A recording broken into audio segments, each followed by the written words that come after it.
భాగవత షష్ఠ స్కందమున ఏడ్చూరి సింగయ్య కవి శ్రీ వినాయకుణ్ణి ఈ విధంగా ప్రార్థిస్తున్నాడు.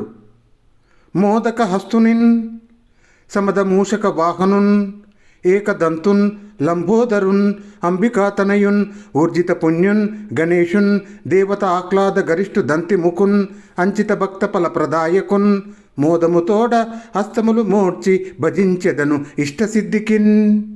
దేవతలకు ఆనంద సందాయకుడు, తనను ఆశ్రయించిన ఆశ్రితులకు అభిష్ట ఫలప్రదాయకుడు అయిన గణనాయకుణ్ణి ఇష్టపూర్వకంగా చేతులు మూడ్చి పూజిస్తాను.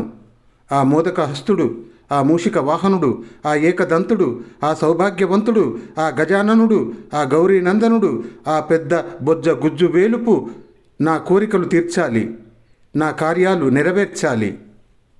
కవి సరస్వతి దేవతను ఈ విధంగా ప్రార్థిస్తున్నాడు.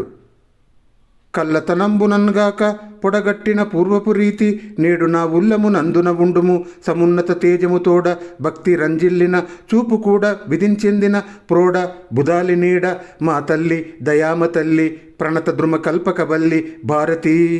అమ్మా భారతి, సరస్వతి, ఆనాడు నిజంగానే నీవు నాకు సాక్షాత్కరించావు కలలో. ఈనాడు కూడా అదే విధంగా వెలుగులు వెదజల్లే రూపుతో, రమ్యత్వం రంజిల్లే చూపుతో నా హృదయములో కదలకుండా ఉండు. నీవు విధాతను చెట్టబట్టిన ఇల్లాలివి, పండితులకు తోడు నీడవు. నీవు నా తల్లివి, దయామ తల్లివి, ఆశ్రిత జన కల్పవల్లివి. కవి లక్ష్మీదేవిని ఈ విధంగా ప్రార్థిస్తున్నాడు. విలసత్ కంకణ రవరవ కలితంబగున్ అభయవరద కరములు పెరయన్ చెలరేగి భక్తులకున్ అల కలుములు దయసేయు జలది కన్యకన్ తలంతున్.